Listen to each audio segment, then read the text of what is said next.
ఉంది. దేవుని వాక్యంలోంచి ధైర్యం ఎలాంటి పరిస్థితుల్లో వస్తుంది. కరోనా ఉంది లోకమంతా, మనకేం అవ్వదులే అనేది అబద్ధం. అలా అంటే ఏం కాదదు. మీరు దేవుని బిడ్డలు కదా, మీకేం జరగదు అని అంటే కనుక ఒకటి అబద్ధం అవుతుంది. రెండోది, ప్రజలు అడిగే ప్రశ్నలకు జవాబులు చెప్పలేం. ఏనంటే చాలామంది దేవుని సేవకులు చచ్చిపోయారు కదా, అంటే దేవుడు వాళ్ళకి తోడుగలేడా అనేది కూడా వస్తుంది. అందుకని ఆ మాట చెప్పకూడదు. కరోనా నీకు రాదు, దేవుడు నీకు తోడుగా ఉన్నాడు అనేది అబద్ధం, అది పనికిరాని మాట. రెండోది, యుద్ధం జరగదులే అంటే అది అబద్ధం. దేవుడు యుద్ధాన్ని ఆపేస్తాడు అనేది అబద్ధం.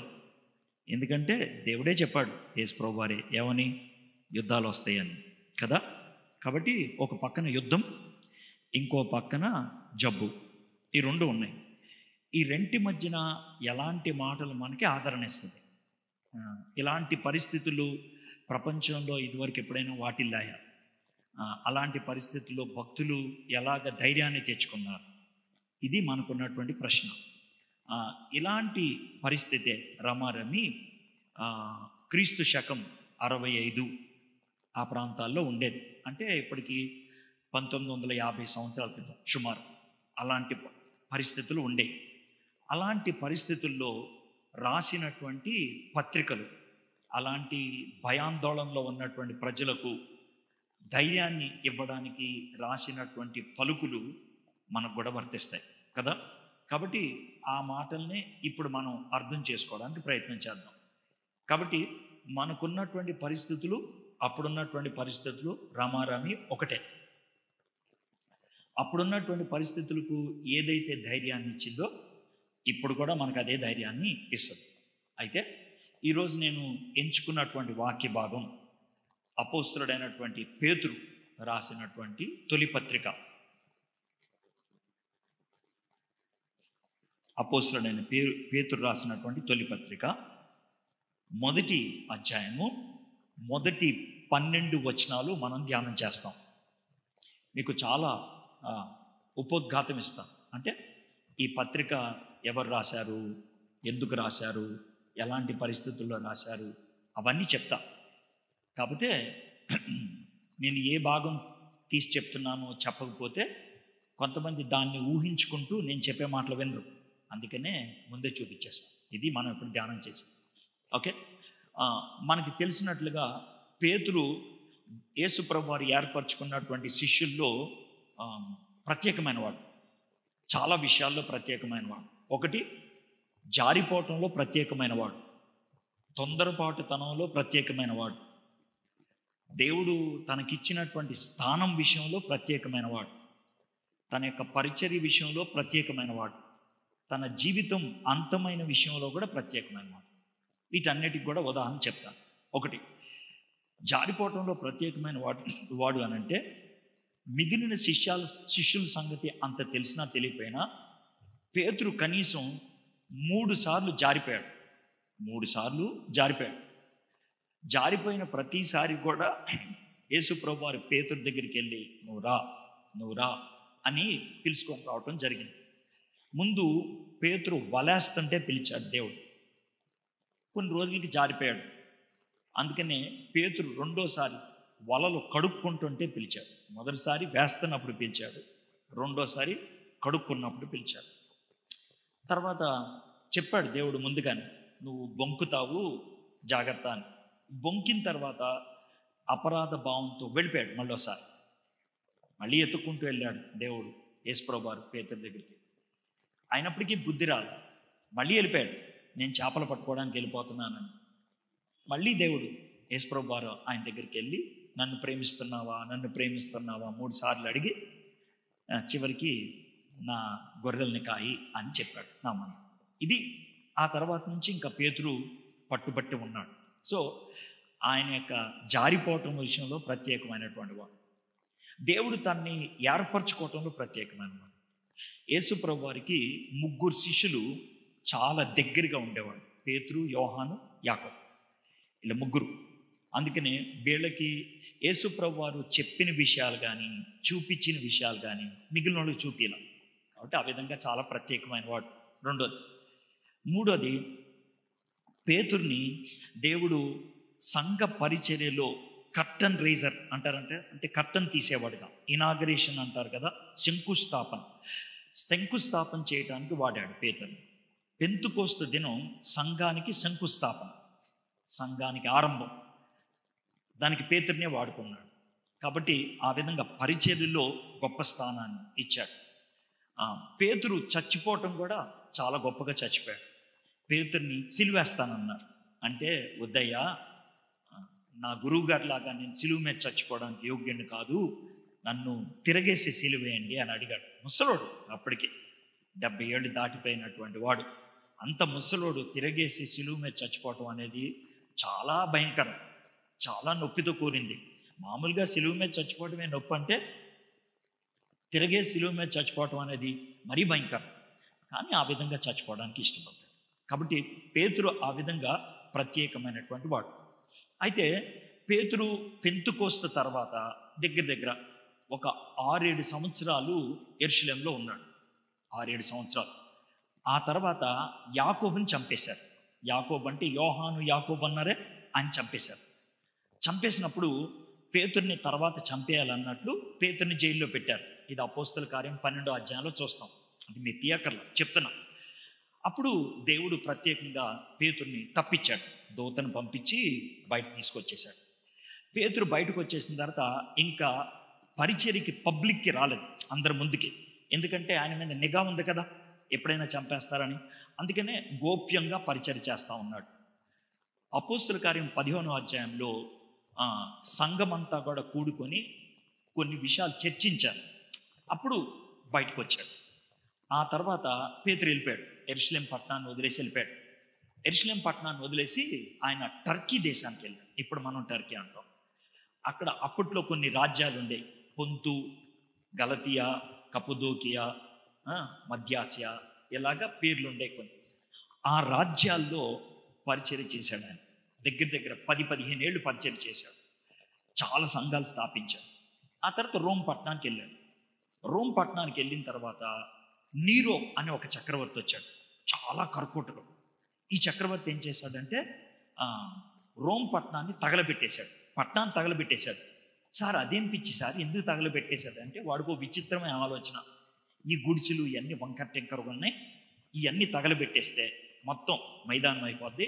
అప్పుడు కరెక్ట్గా వరుసగా బిల్డింగులు కడితే పట్టణం అందంగా ఉంటుందని ఊరు తగలెట్టేశాడు.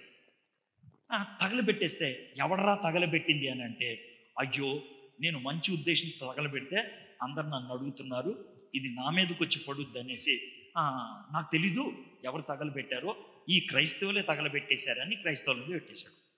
ఇంకా ప్రజలందరికీ క్రైస్తవులు అంటే పెచ్చ కోపం. క్రైస్తవుడు ఎక్కడ కనబడినా కూడా ఆయన చంపేసేవాడు. రకరకాల పద్ధతుల్లో చంపేసేవాళ్ళు అన్నమాట. కాబట్టి ఇప్పుడు కరోనా వచ్చింది అనుకోండి, 10 రోజులు 15 రోజుల్లో జబ్బుండి చేస్తాం, అవునా కదా. యుద్ధం వచ్చింది అనుకోండి, 2-3 రోజులు పస్తుండి చేస్తాం. కానీ నీరో చక్రవర్తి కాలంలో అలా కాదు. పట్టుకుని వెళ్ళిపోతే 15 గంటలు చంపేస్తారు. కాబట్టి చావు వాళ్ళ చుట్టూ పొంచుందనమాట. అలాంటి భయంకరమైన పరిస్థితుల్లో క్రైస్తవులు ఉన్నప్పుడు పేతురు భక్తుడు ఈ పత్రిక రాశాడు. అర్థం కదండి. ఈ 5 అధ్యాయాలు 108 వచనాలు ఈ పత్రికలో ప్రాముఖ్యంగా పేతురు ధైర్యం చెప్పడానికి రాశాడు, ఆదరించడానికి రాశాడు, నిరీక్షణ కలిగి ఉండాలని రాశాడు. చావు అనేది వస్తుంది, కంగారు పడద్దు. చావు రాదని నేనేం చెప్పట్లా. పేతురు చాలా చక్కగా చెప్తాడు, చావు రాదయ్యా, నిన్నెవడు ముట్టుకోడయ్యా అని నేను చెప్పట్లా. కాబట్టి ఒకటి చెప్తున్నాను, చావు వచ్చినా మనకి నిరీక్షణ ఉంది, చావు వచ్చినా మనకి ధైర్యం ఉంది అన్నట్లు ఈ 108 వచనాలు కలిగినటువంటి ఈ పత్రికను రాశాడు. పేతురు భక్తుడు 2 పత్రికలు రాశాడు. మొదటి పత్రిక ఏమో ఆదరించడానికి రాశాడు. రెండో పత్రిక ఏమో జాగ్రత్త, అపాయం ఉన్నదని రాశాడు. మొదటిదేమో ఆదరణ, రెండోదేమో అపాయం. జాగ్రత్త, అపాయం. అపాయం అనే మాట గుర్తుపెట్టుకోండి. ఆదరణ ఎందుకనంటే మరణం పొంచి ఉంది. అపాయం ఎందుకు ఉందనంటే సాతానుడు పొంచి ఉన్నాడు. ఆదరణ ఎందుకనంటే అపాయం బయట నుంచి వస్తుంది, అంటే బయట నుంచి చావు వస్తుంది. అపాయం ఎందుకనంటే లోన్ నుంచే దొంగ బోధకులు, తప్పుడు బోధలు లోన్ నుంచి పొంచుకొస్తున్నాయి. కాబట్టి జాగ్రత్త. ఇది 2వ అధ్యాయం అన్నమాట. ఈ విధంగా 2 అధ్యాయాలు రాశాడు. పేతురుకి పెద్ద ఎక్కువ చదువు లేదు. పేతురుకి హిబ్రూ భాష వచ్చు, పేతురుకి అరమేయిక్ భాష వచ్చు, యేసుప్రభు మాట్లాడిన భాష. ఈ పత్రిక ఏమో గ్రీక్ భాషలో రాశారు. పేతురుకి రాదు కదా, మరి ఏం చేస్తాడు? ఒక కుర్రోడిని పక్కన పెట్టుకొని, అరే ఇదిరా రాయ్ అంటే రాసేవాడు. ఆ కుర్రోడి పేరే సిల్వానాతో రాయించాడు. పేతురు ఎప్పుడు రాసినా కూడా ఎవరినో ఒకరిని పక్కన పెట్టుకొని మీరు రాయండి అని అంటే రాసేవాళ్ళు. మార్కు సువార్త ఉంది కదా, మార్కు రాశాడు. కానీ ఆ సువార్త ఎవరిది? పేతురుదే. పేతురుకి రాదు కదా పాపం చదువు, అందుకని మార్కు చెప్తే మార్కు రాశాడు. సిల్వానాకి చెప్తే ఈ మొదటి పత్రిక రాశాడు. సిల్వానా పత్రిక రాసి ఆ పత్రిక పట్టుకొని వెళ్ళాడు అందరికి ఇద్దామని. ఈలోగా 2వ పత్రిక రాయాల్సి వచ్చింది. అప్పుడు మార్కును కూర్చోబెట్టి రాయించాడు. సో ఈ విధంగా మొత్తం పేతురు రాసినటువంటి 3 పుస్తకాల గురించి చిన్న పరిచయం. అయితే ఇప్పుడు మొదటి పత్రిక 5 అధ్యాయాలు. ఎన్ని అధ్యాయాలు? 5 అధ్యాయాల్లో 5 మాటలు చెప్తాను. ఈ 5 మాటలు మీకు గుర్తుంటే పేతురు పత్రిక అంతా కూడా మీకు గుర్తుంటుంది. ఓకే, మొదటి అధ్యాయం దేని గురించి అంటే ఈ లోకంలో మన జీవితం దేంతో ఆరంభమవుతుంది? ఈ లోకంలో మన జీవితం దేంతో ఆరంభమవుతుంది? ఈ లోకంలో మనం జీవించటం ఎలా ఆరంభిస్తాం? పుట్టడం ద్వారా. దేంతమ్మా? ఏదో అన్నారు, ఏదో పెద్ద మాట ఉపయోగించేశారు. సరే, పుట్టుకతో మన జీవితం ఆరంభం. అంటే పుట్టామనంతా ఏడుపు కాదు, పుట్టుకతో. అదేవిధంగా మనం క్రైస్తవులము అని ఎలా అనిపించుకుంటాం? పుట్టుకతో. ఈ లోకంలో అమ్మా నాన్నకి పుడితే మన జీవితం ఆరంభం అవుతుంది. అదేవిధంగా దేవునికి పుడితే మనం దేవుని పిల్లలు అవుతాం. అర్థమైందా? కాబట్టి మొదటి అధ్యాయం మనం పుట్టాము, దేవుడు మనల్ని పుట్టించాడు, పుట్టుక. ఇది మొదటి అధ్యాయం అంతా. అర్థమైందా? మొదటి అధ్యాయం అంతా పుట్టుక గురించి రాశాడు. పుట్టినోళ్ళు పాలు తాగుతారు, అన్నం తింటారు, దాంతో ఏమవుతారు? వాళ్ళు పెరుగుతారు. 2వ అధ్యాయం అంతా కూడా పెరగటం. మొదటి అధ్యాయం పుట్టడం, 2వ అధ్యాయం పెరగడం. అందుకనే పాలు అనే వాక్యాన్ని అపేక్షిస్తూ పెరగండి అని చెప్పుకుంటూ వచ్చారు. ఇది 2వ అధ్యాయం. 3వ అధ్యాయం పెరిగిన తర్వాత ఒక వయసుకు వచ్చిన తర్వాత ఏమంటారు తెలుసా? అమ్మాయి వయసుకు వచ్చింది, పెళ్ళిడికి వచ్చింది, పెళ్లి చేయాలి అంటారు. అబ్బాయి పెద్దోడయ్యాడు, ఉద్యోగం చేయాలి అంటారు. దాన్నే మనం ఏమంటాం? పరిపక్వత అంటాం. ఏమంటాం? మొదటి అధ్యాయం దేని గురించి? పుట్టడం. 2వ అధ్యాయం పెరగడం. 3వ అధ్యాయం పరిపక్వ. అర్థమైందా? విశ్వాస జీవితంలో పరిపక్వత వస్తే మన భర్త అవిశ్వాసి అయినా, మన భార్య అవిశ్వాసి అయినా, మన యజమానుడు అవిశ్వాసి అయినా, మన ఇంటి పక్క వాళ్ళు అవిశ్వాసులైనా, మనం ఉంటున్నటువంటి దేశపు ప్రభుత్వం అవిశ్వాసులైనా మనం నిలకడగా ఉంటాం. అది 3వ అధ్యాయం. వాళ్ళు మారరు, కానీ మనం మాత్రం జారిపోకుండా ఉండాలి. ఇది 3వ అధ్యాయం అన్నమాట. అర్థమైంది కదా? నిలదొక్కుకొని ఉండటం, పరిపక్వత. అర్థమైంది కదా? మొదటి 3 అధ్యాయాలు అయితే. ఇక 4వ అధ్యాయం. ఈ విధంగా పరిపక్వతలోకి వచ్చిన తర్వాత దేవుడు ఏం చేస్తాడు తెలుసా? సాతానుని జయించటానికి పోరాటంలో మనల్ని పెడతాడు. మనం సాతానుని జయించాలి, పోరాటం. 4వ అధ్యాయం దేని గురించి? పోరాటం. మొదటి అధ్యాయం పుట్టడం, 2వ అధ్యాయం పెరగడం, 3వ అధ్యాయం, 4వ అధ్యాయం. ఇక 5వ అధ్యాయం పటిష్టంగా ఈ జీవితాన్ని ముగించాలి. దేవునిలో ఉండి పటిష్టంగా ఈ జీవితాన్ని ముగించాలి. 5వ అధ్యాయం దేని గురించి? పటిష్టత. చెప్పండి, 5 చెప్పగలుగుతారు ఒకసారి? చెప్పండి ఒకసారి. పుట్టడం, పెరగడం, పరిపక్వత, పోరాటం, పటిష్ట. ఇది 5 అధ్యాయం. ఈ పుస్తకంలో లేకపోతే పేతురు రాసినటువంటి ఈ పత్రికలో 108 వచనాల్లో అతి ఎక్కువగా కనబడేటువంటి మాట ఏంటంటే శ్రమ. శ్రమ. అందరికి శ్రమలు ఎక్కువ కదా. డబ్బు లేకపోతే శ్రమ, ఆరోగ్యం లేకపోతే శ్రమ, ఇంట్లో సమాధానం లేకపోతే శ్రమ, పిల్లలు పుట్టకపోతే శ్రమ, పిల్లలకు జబ్బు ఉంటే శ్రమ, అన్ని శ్రమలే. అతి ఎక్కువగా వాడినటువంటి పదం శ్రమ. 17 సార్లు కనబడుతుంది శ్రమ అనే మాట. 17. ఈ శ్రమలో ఉన్న వాళ్ళకి ఏం కావాలి? శ్రమ పోతుందా లేదా గ్యారంటీ లేదు. శ్రమను తట్టుకోవాలంటే దేవుని కృప కావాలి. ఏం కావాలి? 9 సార్లు ఉంటుంది. శ్రమలో ఉన్న వాళ్ళకి దేవుని కృప ఉంటే ఉండేది ఏంటి తెలుసా? నిరీక్షణ. పర్లేదు, నాకు దేవుడు ఉన్నాడు. శ్రమలు ఉన్నాయి, నాకు దేవుడు ఉన్నాడు. నిరీక్షణ అనే మాట 7 సార్లు కాదు. ఈ పత్రిక మూల అంశం ఇదే. శ్రమలో ఉన్న వాళ్ళకి దేవుని కృప తోడైతే వాళ్ళకు ఉండేది నిరీక్షణ. మనందరికీ ఇప్పుడు శ్రమలు ఉన్నాయా? ఉన్నాయి. మనకి ఇప్పుడు కావాల్సిందల్లా ఏంటి? దేవుని కృప. దేవుని కృప ఉంది అనే విషయాన్ని మనం గుర్తిస్తే మనకు వచ్చేది ఏంటి చెప్పండి నాకు? నిరీక్షణ. రైట్? ఇది ఈ పత్రికలో ఉన్నటువంటి మూలాంశం. బాగా అర్థమైంది కదా? ఓకే, ఇప్పుడు మొదటి 12 వచనాలు మనం కలిసి ధ్యానం చేసుకుందాం. ఓకే, మొదటి 2 వచనాలు నేను చదువుతాను. యేసుక్రీస్తు అంటే ఎక్కడ చదువుతున్నానో డౌట్ వస్తుందేమో కదా. పేతురు రాసిన తొలి పత్రిక 1వ అధ్యాయం మొదటి 2 వచనాలు. యేసుక్రీస్తు అపోస్తులుడైన పేతురు, తండ్రి అయిన దేవుని భవిష్యత్ జ్ఞానమును బట్టి ఆత్మ వలన పరిశుద్ధత పొందిన వారై విధేయులగుటకును, యేసుక్రీస్తు రక్తం వలన ప్రోక్షింపబడుటకును ఏర్పరచబడిన వారికి, అనగా పొంతు, గలతియా, కపదోకియా, ఆసియా, బితునియా అను దేశముల యందు చెదరిన వారిలో చేరిన యాత్రికులకు శుభమని చెప్పి రాయినది. మీకు కృపయు సమాధానమును విస్తరిల్లునుగాక. మనం నమ్మేది చాలాసార్లు మీకు చెప్పాను, మళ్ళీ ఇంకొకసారి చెప్పాను. క్రైస్తవులంగా మనం నమ్మేది మన దేవుడు త్రిత్వమై ఉన్నాడని. మన దేవుడు ఒక్కడే, కానీ 3 వ్యక్తులుగా ఉన్నారు: తండ్రి, కుమార, పరిశుద్ధాత్మ. ఈ 2 వచనాల్లో ఆ విషయాన్ని చాలా స్పష్టంగా బయలుపరుస్తున్నాడు. చూద్దామా ఒకసారి? తండ్రి అయిన దేవుని భవిష్యత్ జ్ఞానమును బట్టి, ఇది తండ్రి గురించి మాట్లాడుతున్నాడు. ఇంకేమంటున్నాడు? యేసుక్రీస్తు రక్తం వలన ప్రోక్షించబడుటకు, క్రీస్తు గురించి మాట్లాడుతున్నాడు. ఇంకేమంటున్నాడు? ఆత్మ వలన పరిశుద్ధత పొందిన వారై. ఇది ఆత్మ. తెలుగులో మీరు గమనించినట్లయితే ఆత్మ అనే పదం నల్లగా ఉంటుంది. చూడండి, ఉంటుందా? ఉన్నదా? చూడండి, నా మొహం కాదు, చూడండి, ఉందా? నల్లగా ఉంటుంది. మిగిలిన అక్షరాలకి ఈ 2 అక్షరాలకి తేడా ఉంటుంది. ఎందుకనంటే ఇది పరిశుద్ధాత్మ, మన ఆత్మ కాదు అని ఈ ముద్రించిన వాళ్ళు స్పష్టంగా మనకి చెప్తున్నారు. సరే, తండ్రి ఏం చేశాడు? కుమారుడు ఏం చేశాడు? పరిశుద్ధాత్ముడు ఏం చేశాడు? ఈ 3 చేసినటువంటి పనులేంటి అనేది ఈ 2 వచనాల్లో చెప్తున్నాడు. అవి మనం చూద్దాం. తండ్రి ఏంటంట? భవిష్యత్ జ్ఞానం. భవిష్యత్ జ్ఞానం అంటే అప్పుడే చాలా ఎప్పుడో జరిగేటువంటి విషయాన్ని ఆయన చూశాడు. తండ్రి ఏం చేశాడు? చూశాడు. తండ్రి ఏం చేశాడు?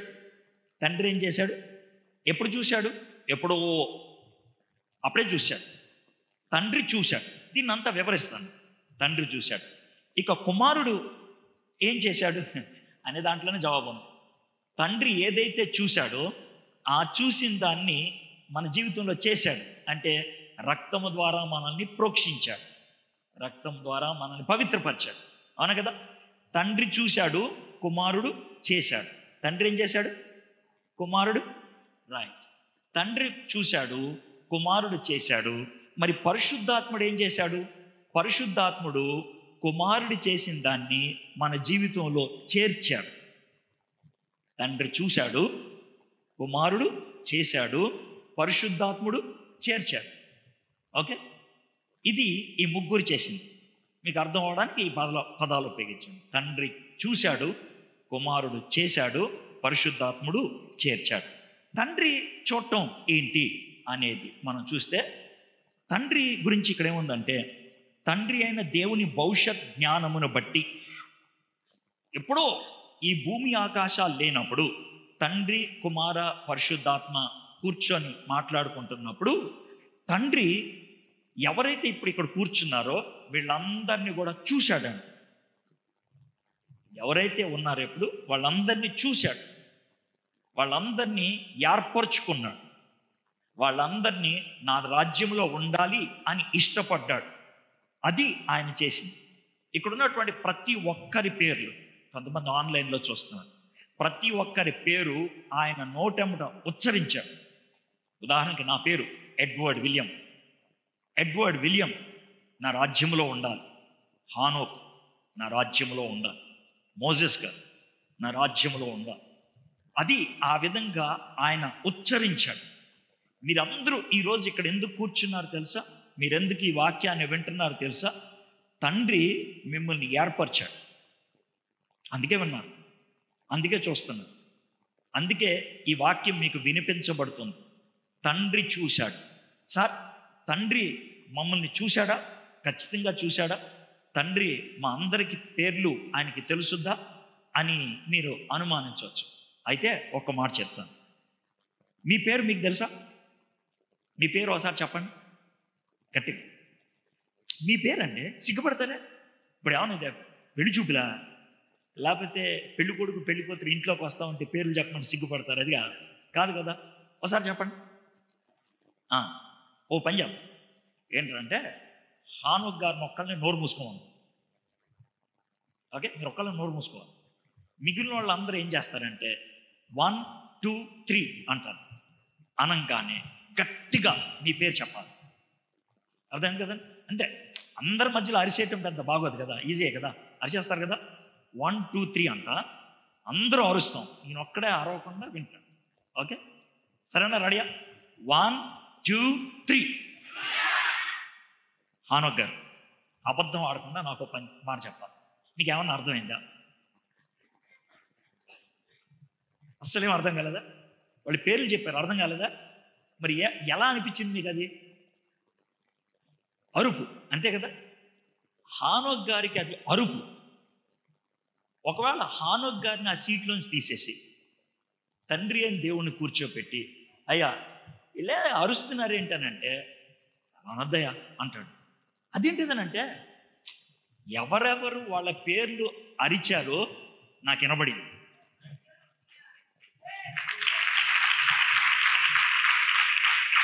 ఆయన అంటాడు అన్నమాట, ఎంతమంది అరిచారని నీకు తెలుసా అంటే, ఎంతమంది కాదు, వరుసగా చెప్తా అని వరుసగా పేర్లని చెప్తాడు.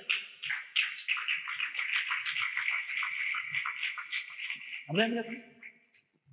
మనందరికీ అది అరుపు, మనందరికీ అది చేపల మార్కెట్. కానీ దేవునికి కాదు. ఆయన స్పష్టంగా ఎవరెవరు వాళ్ళ పేర్లు చెప్పారో నాకు తెలుసు. కొంతమంది పేరు చెప్పలేదు, వాళ్ళు కూడా నాకు తెలుసు. కొంతమంది సిగ్గుపడ్డారు, వాళ్ళు కూడా నాకు తెలుసు.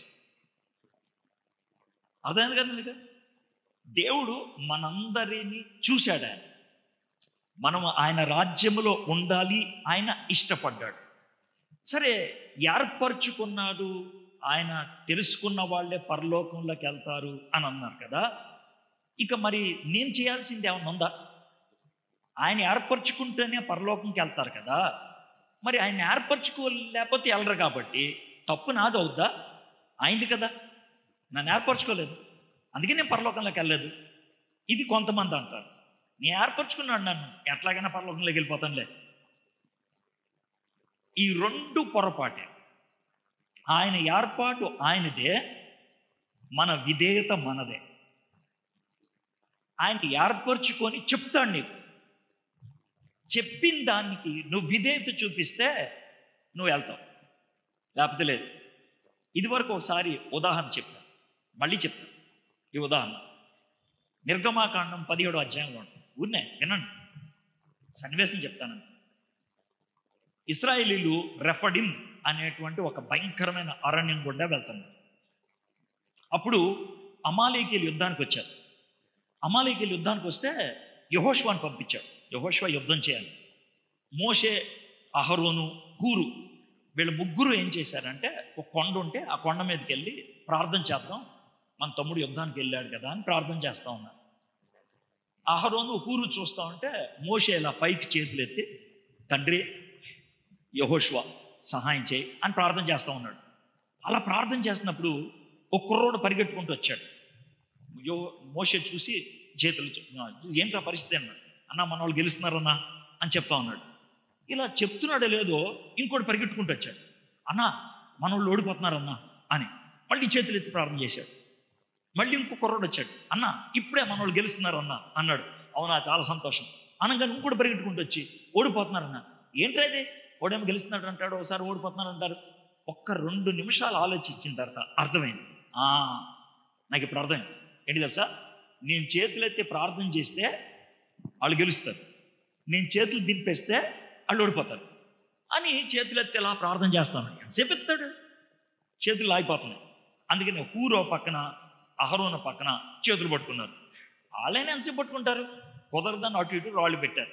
చివరికి అమాలేకుల మీద యెహోషువ గెలిచేశాడు. అయిపోయింది కదా, మీకు పక్క అర్థమైంది కదా. ఇప్పుడు నా ప్రశ్న, యెహోషువ అమాలేకుల మీద గెలవటానికి ఎవరు కారణం? మోషే అహరోను హూర్లు ప్రార్థన కారణమా? యెహోషువ యుద్ధం కారణమా?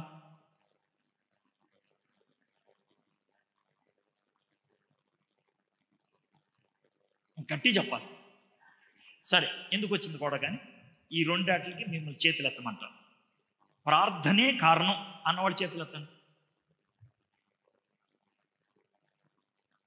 Very good. మళ్ళీ చేయొద్దంతే మీరే. రెండో దానికి అవుతుంది.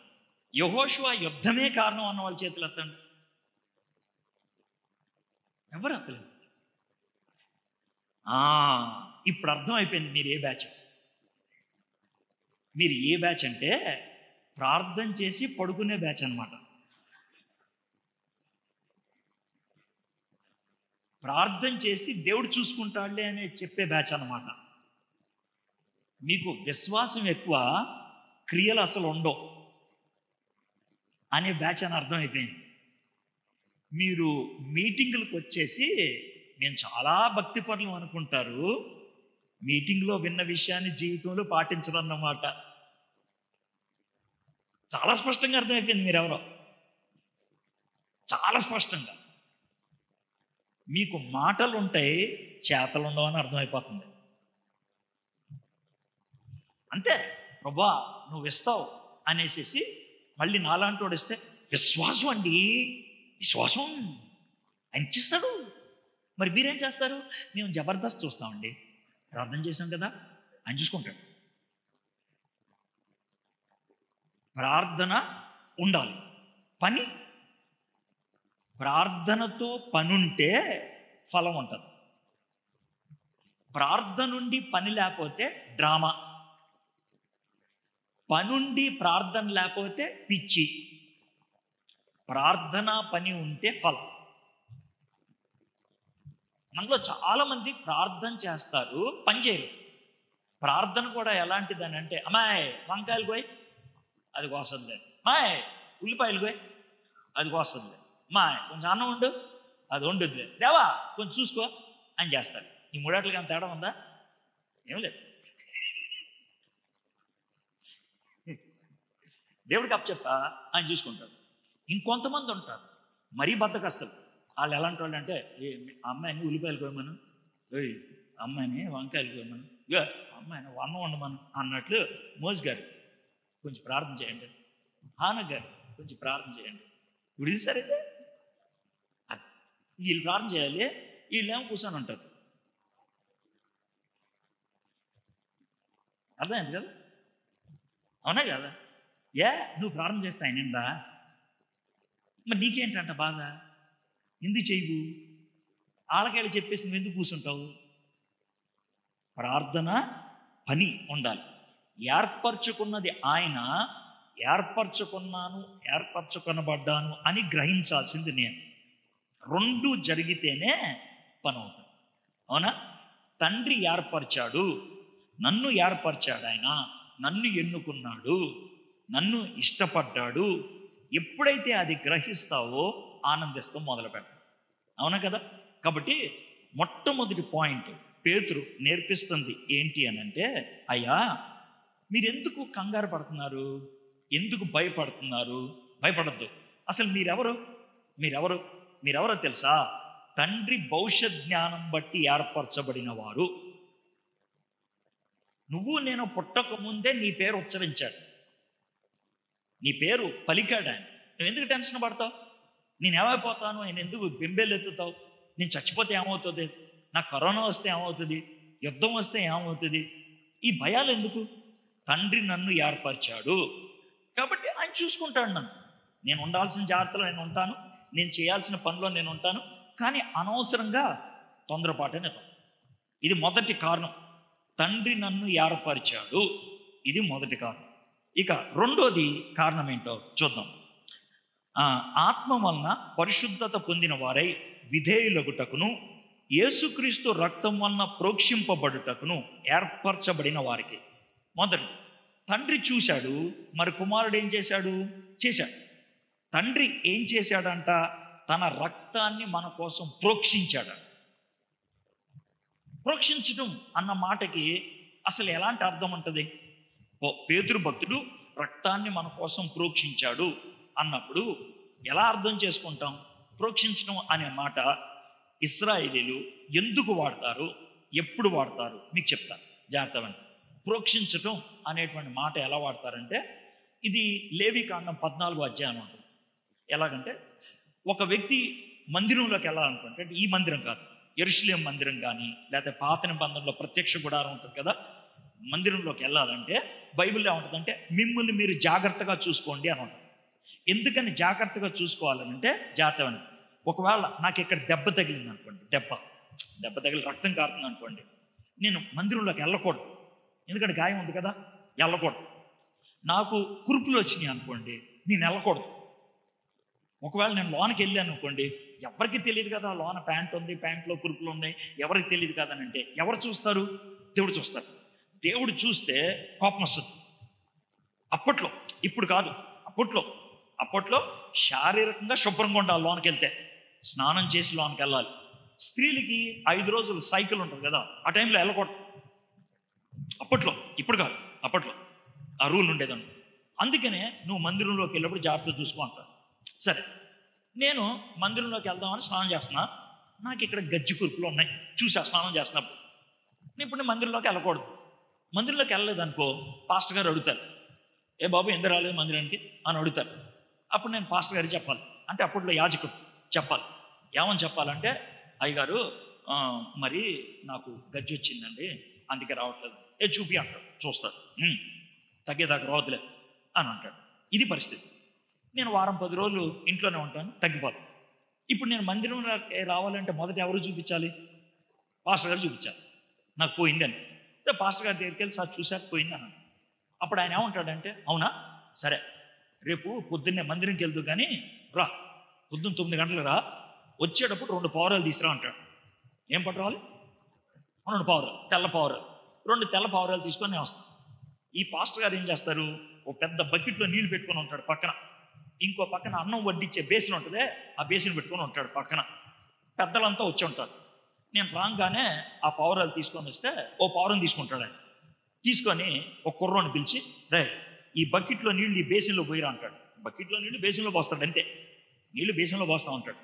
అప్పుడు పాస్టర్ గారు ఏం చేస్తారు తెలుసా, ఆ పావురం ఒక దాన్ని తీసుకున్నాడుగా, దాన్ని పేక్ కోసేస్తాడు. పేక్ కోసేస్తే ఇక్కడి నుంచి ఏమొస్తుంది?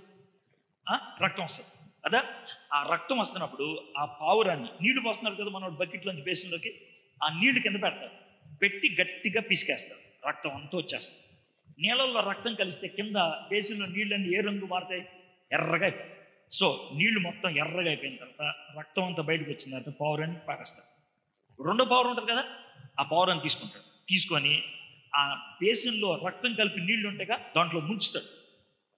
తెల్ల పావురాన్ని ముంచుతాడు. దాంట్లో ఇలా ముంచి నేను ఎదురుగా ముంచుతాను కదా, ఇలా ముంచి ఇలా తీస్తే పావురు ఎర్రగా అయిపోతుంది.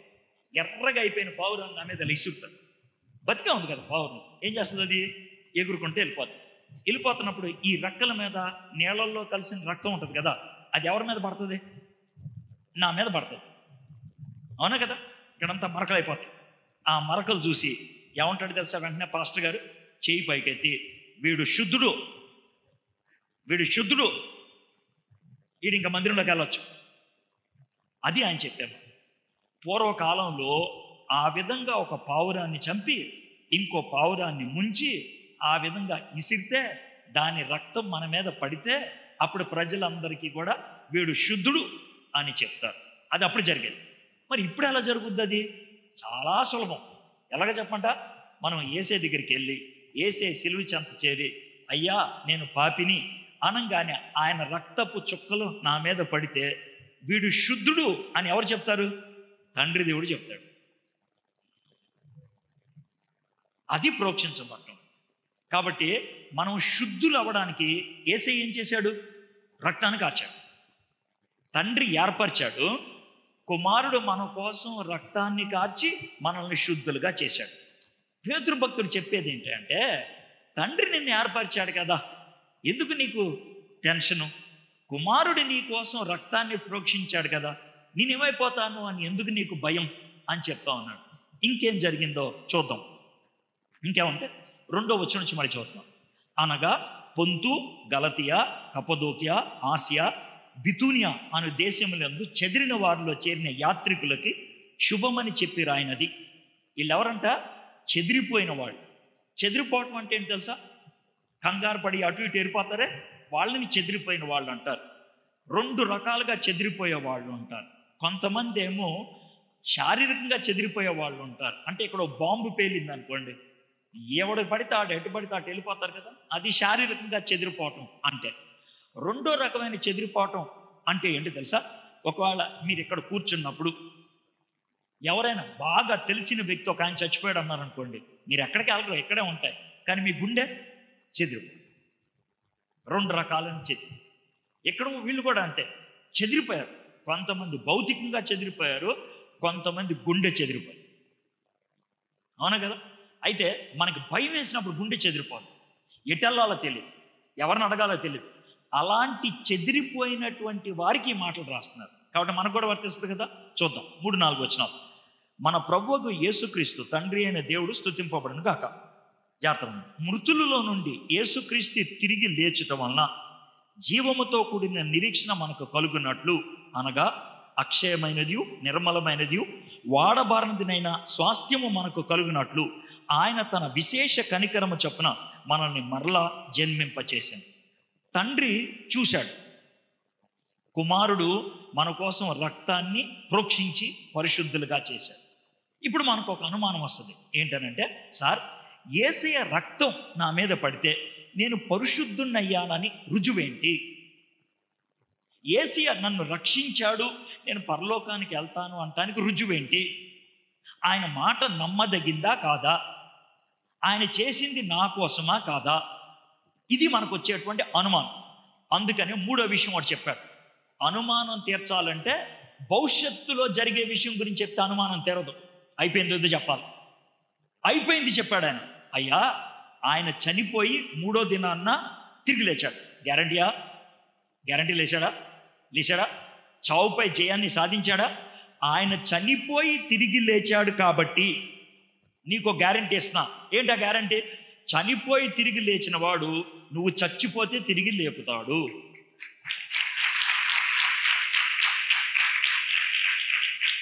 అర్థం? అంటే చచ్చిపోతే తిరిగి లేపుతాడు అని అంటే, ఒకవేళ మీరు కానీ నేను కానీ చచ్చిపోతే మోస్ గారు సమాధిలో పెట్టేస్తే 2 రోజుల తర్వాత సమాధిలోంచి లేచి వచ్చేస్తామని కాదు. ఆ విధంగా వస్తే కనుక దెయ్యం వచ్చింది అంటారు. ఆ విధంగా లేపటం గురించి మాట్లాడట్లేదు. అర్థమైందా?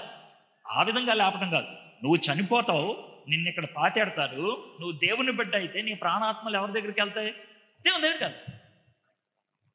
పక్క. ఇది ఆయన ఇస్తున్నటువంటి మాట. ఇప్పటికి 3 విషయాలు చెప్పాడు. ఎందుకు టెన్షన్ పడతావు? తండ్రి నీ కోసం ఎప్పుడో ఆలోచించాడు. ఎందుకు భయపడతావు? కుమారుడు ఎప్పుడో నీ కోసం రక్తం కార్చి సిద్ధపరిచాడు. ఎందుకు నీకు డౌటు? ఆయన చనిపోయి తిరిగి లేచాడు కాబట్టి నిన్ను ఒళ్ళు చెప్తాడు. 3 విషయాలు పక్క వరుసగా వచ్చేస్తున్నాయి కదా. ఇక 4వ విషయం మనం చూద్దాం. ఒక్కొక్క దాన్ని చూసుకుంటా వద్దాం. యేసుక్రీస్తు మొదటి వచనం చదువుతున్నాం మళ్ళీ. యేసుక్రీస్తు అపోస్తలుడైన పేతురు తండ్రి అయిన దేవుని భవిష్యత్ జ్ఞానమును బట్టి ఆత్మ వలన పరిశుద్ధత పొందిన వారే విధేయులగుటకు. తండ్రి ఎప్పుడో మనల్ని చూశాడు భవిష్యత్ జ్ఞానంతో. కుమారుడు 2000 సంవత్సరాల క్రితం చచ్చిపోయాడు. కుమారుడు మన కోసం తిరిగి లేవటం బట్టి మనకు భరోసా ఇచ్చాడు. మరి ఇప్పుడు పరిశుద్ధాత్ముడు ఏం చేశాడు? తండ్రి ఆలోచించింది, కుమారుడు చేసింది, పరిశుద్ధాత్ముడు మన జీవితంలో వర్తింప చేస్తున్నాడు. మన జీవితంలోకి ఆయన చేరుస్తున్నాడు. అంటే తండ్రి హోటల్ పెట్టాడు అంటే అర్థం అవుతుందని చెప్తున్నాను. కుమారుడు ఇడ్లీ చేశాడు. అయితే ఇడ్లీ చేసినోడే మనకి శాసనలు వేసుకొని వస్తాడా? లేడు. ఓ సర్వర్ ఉంటాడు, వాడు వేసుకొని వస్తాడు శాసనం. అర్థమైందా? తండ్రి ఓనరు, ఆయన హోటల్ పెట్టాడు. కుమారుడేమో వంటోడు, ఇడ్లీ చేశాడు. పరిశుద్ధాత్ముడేమో సర్వరు, ప్లేట్లో పెట్టుకొని వచ్చి ఇచ్చాడు. బాగుంది కదండి? ఇది మనకు అర్థమైంది. సో ఆ పరిశుద్ధాత్ముడు మనకి చేర్చాడు. ఈ పరిశుద్ధాత్ముడు దేవుడు మన జీవితంలో చేసింది లేకపోతే మన జీవితానికి చేసిన దాన్ని మనకి ఎలా ఇస్తాడు? ఇడ్లీ చేత్తో తీసుకొచ్చేస్తాడా? ప్లేట్లో పెట్టుకొస్తాడు. నీళ్లు గుప్పెట్లో వేసుకొని వస్తాడా? గ్లాస్లో వేసుకొని వస్తాడు. అదేవిధంగా రక్షణ కార్యం, దేవుని యొక్క జ్ఞానం, దేవుని యొక్క నడిపింపు, పరిశుద్ధాత్ముడు మన దగ్గరికి తీసుకొచ్చేటువంటి సాసర్ కానీ, ప్లేట్ కానీ, చెంచా కానీ, గంటె కానీ ఏంటి అని అంటే ఒకటే, దేవుని వాక్యం. మీకు అర్థం కదా? దేవుని వాక్యాన్ని మనకి తీసుకొచ్చి ఇచ్చేది ఎవరో? పరిశుద్ధాత్మ. ఆ వాక్యాన్ని మనకిచ్చిన తర్వాత వాక్యం చదువు అంటే మనం చదువుతాం కదా. ఆ వాక్యం చదువుతున్నప్పుడు మనం ఎలా నడవాలి, ఎలా బతకాలి, ఏం చేయాలి, ఎలా చేయాలి నేర్పించేది ఎవరు? పరిశుద్ధాత్మ. యేసుప్రభువు వారు అన్నారు, నేను వెళ్ళిన తర్వాత నేను ఆత్మను పంపిస్తాను, ఆయన మిమ్మల్ని సర్వసత్యములోకి నడిపిస్తాను. ఎంత స్పష్టంగా ఉంది. అయితే మీలో కొంతమంది ఎలాంటి వాళ్ళే చెప్తాను. ఎలాంటి వాళ్ళు అంటే సాసరొద్దు కానీ ఇడ్లీ ఇచ్చేవా అనే టైప్. విధంగా ప్లేట్ వద్దు కానీ ఇడ్లీ ఇచ్చేవా అనే టైప్. ప్లేట్ లేకుండా ఇడ్లీ వస్తుందా? రాదు. వాక్యం లేకుండా దేవుని చిత్తం మనకి తెలుసుద్దా? స్పష్టంగా అర్థమైంది కదా. ప్లేట్ మనం తినం, కానీ ప్లేట్లో మనం తినేది వస్తుంది. వాక్యాన్ని మనం పూజించం, వాక్యం ద్వారా మనం ఎవరిని పూజిస్తున్నామో ఆయన తెలుస్తాడు. అర్థమైంది కదా. వాక్యానికి మనం దండం పెట్టాం, కానీ వాక్యం ద్వారా ఎవరికి దండం పెట్టాలో తెలుసు. అర్థమైంది కదా. సో వాక్యానికి లోబడితే, వాక్యం మన చేతిలోకి వస్తే దేవుడికి లోబడినట్లు.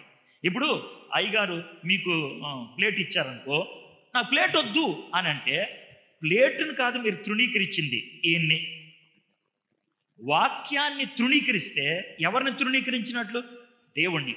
వాక్యాన్ని చదవకపోతే, వాక్యాన్ని పట్టించుకోకపోతే ఎవరిని పట్టించుకోలేదని అర్థం? దేవుణ్ణి. అందుకే మనందరికీ వాక్యం ప్రాముఖ్యం. ప్రతి సంవత్సరం ఎంతో డబ్బులతో ఈ మీటింగ్లు ఎందుకు పెడుతున్నారు? వాక్యం మీకు బోధించాలి. వాక్యం.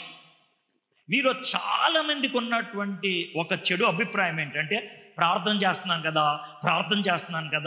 ప్రార్థన చేయాలి, ప్రార్థన చేయొద్దు అని అనట్లేదు. ప్రార్థన సగం, మరి మిగిలిన సగం ఏంటి? వాక్యం. ఒక సగం లేకుండా ఒక సగం ఉంటే ఎలా పనిచేస్తుంది? చేయదు. కాబట్టి వాక్యం చదివితే ఏమవుద్దంటే, 2వ వచనం, ఆత్మ వలన పరిశుద్ధత పొందిన వారే విధేయులగుటకు. మనకి పరిశుద్ధత ఎలా వస్తుంది? గుర్తుపెట్టుకోండి, ఎవరికైనా పిల్లలకి స్నానం చేయించామనుకోండి, స్నానం చేయగానే వాళ్ళకున్నది ఏం పోద్ది? మురికిపోద్ది. మురికిపోయిన తర్వాత చిన్నపిల్లలు 3 ఏళ్ళోళ్ళు 4 ఏళ్ళోళ్ళు అనుకోండి, స్నానం చేసిన తర్వాత సర్వసాధారణంగా అమ్మ స్నానానికి వెళ్ళి వస్తుంది. వీడికి స్నానం చేయించి అమ్మ స్నానం చేయడానికి వెళ్తుంది. వీడికి స్నానం చేయించి ఆడిని కూర్చోబెట్టి వాళ్ళ అమ్మ స్నానానికి వెళ్ళకముందు ఏం చెప్పుద్ది తెలుసా? రే మళ్ళీ చెప్పండి నాకు, మళ్ళీ మట్టిలోకి వెళ్ళొద్దు, బురదలోకి వెళ్ళొద్దు, బయటికి వెళ్ళొద్దు చెప్పుద్దా లేదా?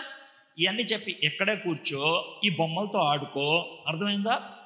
టీవీ చూడు, కానీ బయటికి వెళ్ళొద్దు చెప్తావా లేదా? ఇప్పుడు స్నానం చేయించేసినప్పుడు మురికిపోయిందా లేదా? మరి మురికిపోయింది ఇవన్నీ ఎందుకు చెప్పడం? చెప్పండి. మళ్ళీ కదా, యేసుక్రీస్తు ప్రభువారు రక్తం చొందంగానే స్నానం చేయించడం అయిపోయిందా? అయిపోయిన తర్వాత పరిశుద్ధాత్ముడు చేసే పని ఏంటి తెలుసా? మురికిలోకి వెళ్లకుండా ఉండటం,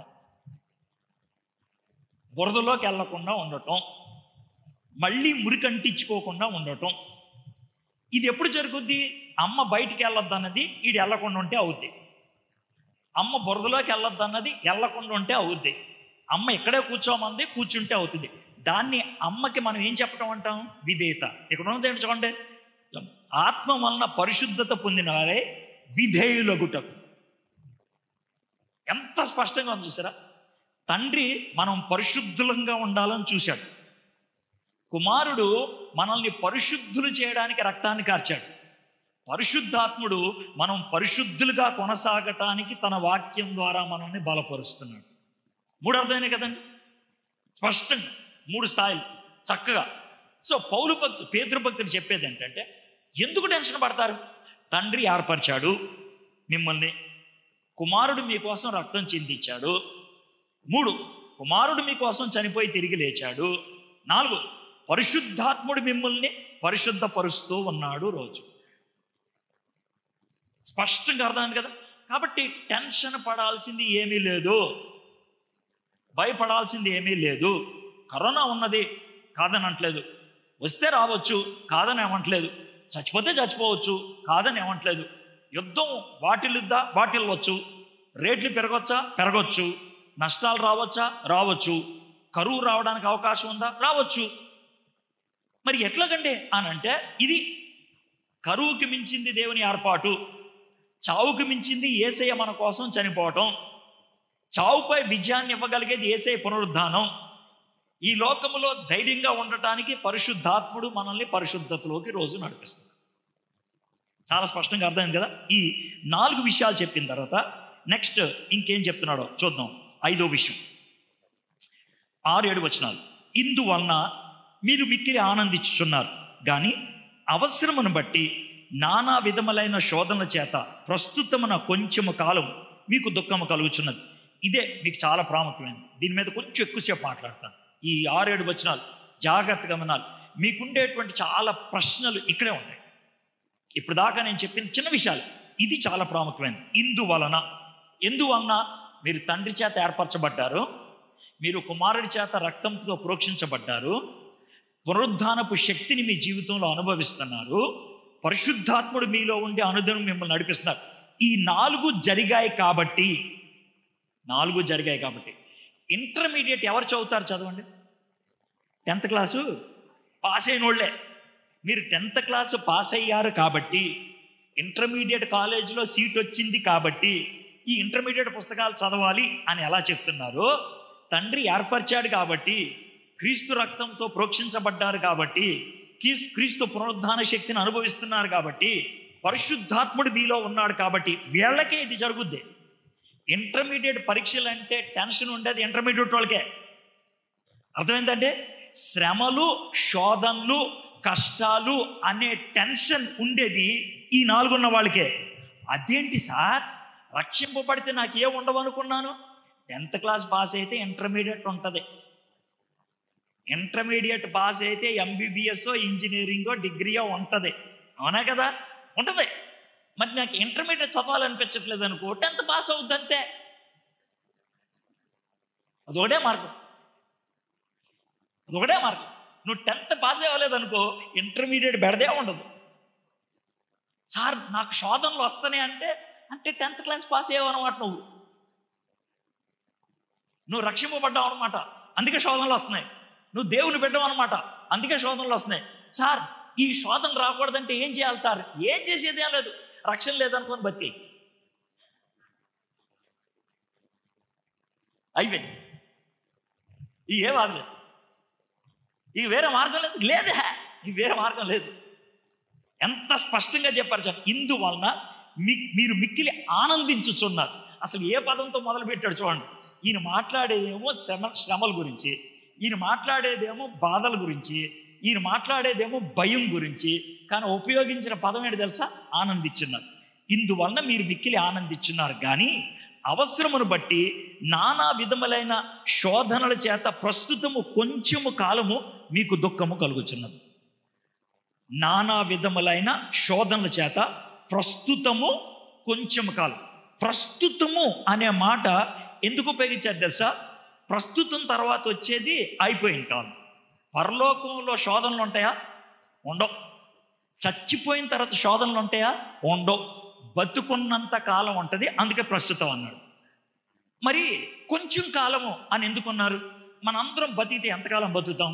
60, 70, కొంచెం మంచి అన్నం తినేవాడైతే 80, మొండోడైతే 90, పనికి మాలినోడైతే 100. ఇది బతి. ఈ 100 ఏళ్లే మ్యాక్సిమం ఎవడైనా బతికితే 100 ఏళ్ళు. ఈ 100 ఏళ్ళు అనేది ఎంత అనుకుంటే, చచ్చిపోయిన తర్వాత నిత్యత్వం ఎంత ఉంటుంది? ఎంతకి ఏమని చెప్పాలి? ఇది కొంచెం కాలమే, ఇది చాలా కాలం. దీంతో పోల్చుకుంటే ఇది ఎంత తక్కువే. 10 ఏళ్ళు సార్, 10 ఏళ్ళు నుంచి బాధపడుతున్నానంటే 10 ఏళ్ళ నుంచి బాధపడితే ఏమైంది? నిత్యం ఆనందిస్తావు. సార్ 25 ఏళ్ళ నుంచి శ్రమ పడుతున్నాను, 25 ఏళ్ళ నుంచి ఏమైంది? అడే దాంతో పోల్చుకుంటే ఇది ఎంత తుష్. సో పేతురు అట్లా ధైర్యపరుస్తున్నాడు, బాబు నువ్వు కొంచెం కాలమే ఇది పడేది, ఇప్పుడే పడేది, అప్పుడు కాదు. అందుకని 2 పదాలు ఎంత స్పష్టంగా, నానా విధములే. ఎలాంటి శోధనలు వస్తాయి సార్? నాకు శోధనల లిస్ట్ చెప్పండి అంటే నేనేం చెప్తాను? అర్థమైందా? సార్ నేను ఇక్కడ నుంచున్నాను కదా, ఎలా పడతానో చెప్పండి అంటే ఎలా పడతానండి? ఇటు పడచ్చు, ఇటు పడచ్చు, ముందు పడచ్చు, వెనక పడచ్చు, అడుగుని పడచ్చు. పడటానికి 360 మార్గాలు, నిలబడటానికి ఒకటే మార్గం.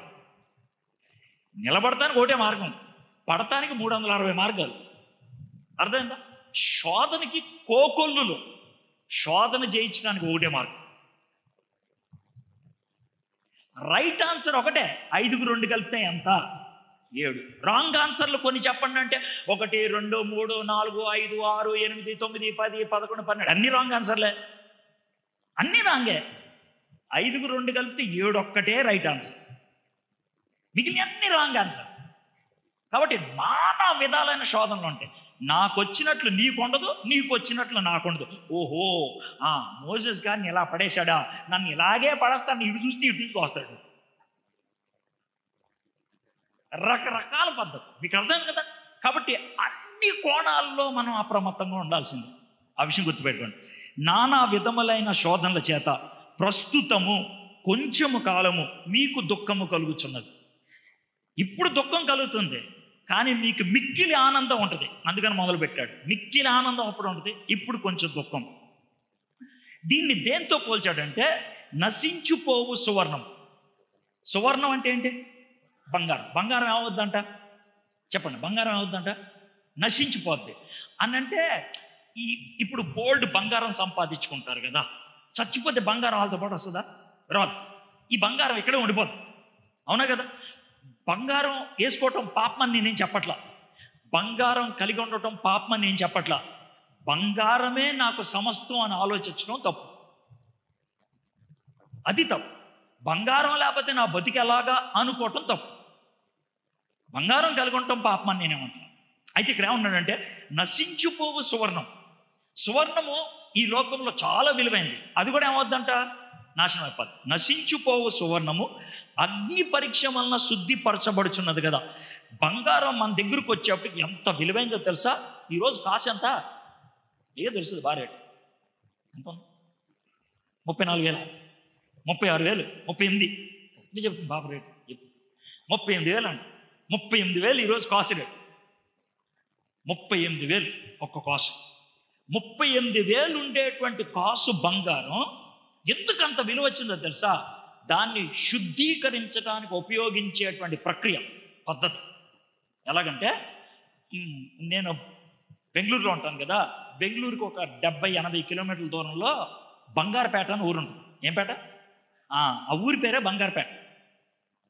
ఆ ఊరికి బంగారపేట అనేది పెట్టారంటే ఆ బంగారపేటకి ఒక 10 కిలోమీటర్ల దూరంలో గనులు ఉంటాయి. ఆ గనుల్లో బంగారం బయట తీస్తారు. ఇప్పుడు దీంట్లో అయిపోయింది బంగారం. బంగారం బయటకు వచ్చిన దానికంటే దాన్ని బయట తీయడానికి ఎక్కువ ఖర్చు అవుతుంది. అంటే కాసు బంగారం 38,000 అన్నారు కదా, 38,000 ఖరీదు చేసే బంగారం తీయడానికి 70,000 అవుతుంది. ఎందుకు వచ్చిన దానిలో పని వదిలేశారు. ఎందుకు సార్ అంత అవుద్దని అంటే ఇప్పుడు జాగ్రత్తమనండి. ఒకసారి నేను ఆ బంగారపేట ఆ ప్రాంతానికి వెళ్తే ఇంత పెద్ద ఎత్తు గుట్ట పోస్తుంది. సార్ ఊరు మధ్యలో ఎంత గుట్ట ఉందండి సార్, ఇక్కడ కొండ అన్న.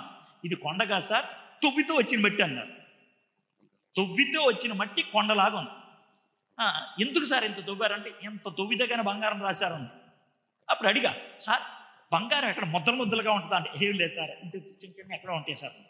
ఎలా తీస్తారు సార్ అంటే ఈ గది ఉందే, ఈ గదంతా మట్టి తీస్తే అంట 2 కాసులు వస్తుందంట. ఈ గదంతా మట్టి తీస్తే 2 కాసులు బంగారం. ఆ 2 కాసుల బంగారాన్ని వాళ్ళు పాత్రలో వేసి 2-3 గంటలు దాన్ని పొట్టమిలో వేసినట్లు వేడి చేస్తే బంగారం ఒక్కటే పైకి తేలి దాంట్లో ఉన్న మట్టి బెడ్డలు చెత్త గిత్త అంతా కిందకి వెళ్ళిపోతుంది. దాన్ని మనకిస్తారు. ఆ విధంగా మట్టిని బంగారాన్ని వేరు చేసేదాన్నే పుటమి అంటారు. పుటమి. అదే మాట ఇక్కడ రాశాడు. నశించిపోవు సువర్ణం అగ్ని పరీక్ష వలన శుద్ధిపరచబడుచున్నది కదా. కాబట్టి బంగారము విలువైంది ఎందుకైంది? బంగారం అందమైంది ఎందుకైంది? బంగారం మెడలోకి ఎందుకు చేరింది? బంగారం మెడలోకి చేరిందంటే అందంగా ఉంది కాబట్టి. బంగారం మెడలోకి చేరింది విలువైంది కాబట్టి. విలువ అందం రావాలంటే ఒకే ఒక పద్ధతి. ఏంటది? దాన్ని భయంకరంగా కాల్చాలి. కాల్చకుండా అవదు. కాలిస్తేనే ఆ మట్టంతా వెళ్ళిపోతుంది, ధూళంతా వెళ్ళిపోతుంది, మేలిమి బంగారం వస్తుంది. అంత మేలిమి బంగారం, కాసు 38,000 ఖరీదు చేసే బంగారం నశించిపోద్ది. అది పేతురు చెప్తుంది. అయితే నశించిపోకుండా అంతకంటే విలువైనది ఒకటి ఉంది. ఏంటది?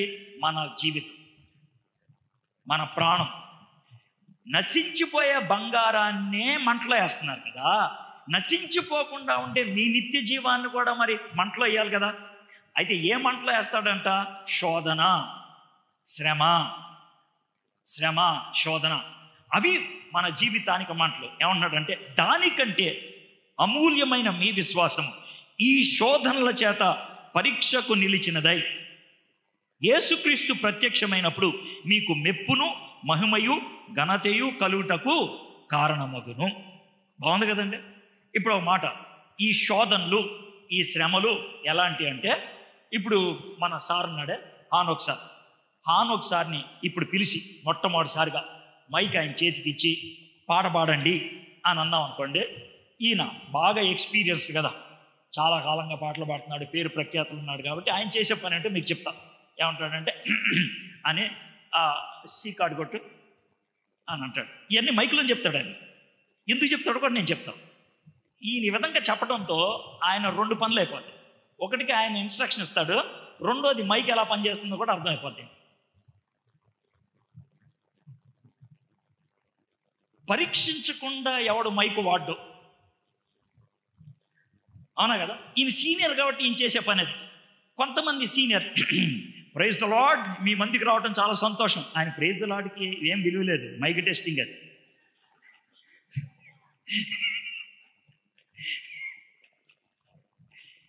ఇది సీనియర్స్ చేసే పని. ఇప్పుడు నాలాంటి వాడు జూనియర్ వచ్చాడు అనుకోండి, హలో, ఇది మామూలు వాడు చేసే పని. ఎవడైతే ఏమైంది, ఏ రాయి అయితే ఏమైంది, మైక్ పని చేస్తుందో తెలియాలి నాకు.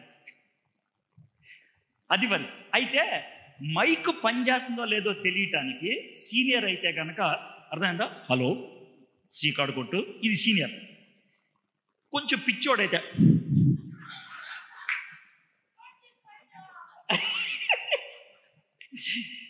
ఇక మరీ మోటోడైతే ఏదైతే ఉంది, దీని మీద ఒత్తిడి పెడితే దీనిలోంచి స్వరం వస్తే ఇది పనిచేస్తున్నాను. దీని మీద పెట్టిన ఒత్తిడికి వచ్చే స్వరాన్ని బట్టి మైక్ మంచిదో కాదో చెప్తాం. అదేవిధంగా మన మీద శోధన ఒత్తిడి పెడితే మన నోట్లోంచి వచ్చే స్వరం మన విశ్వాసాన్ని చూపిస్తుంది. అర్థమైంది కదా సార్?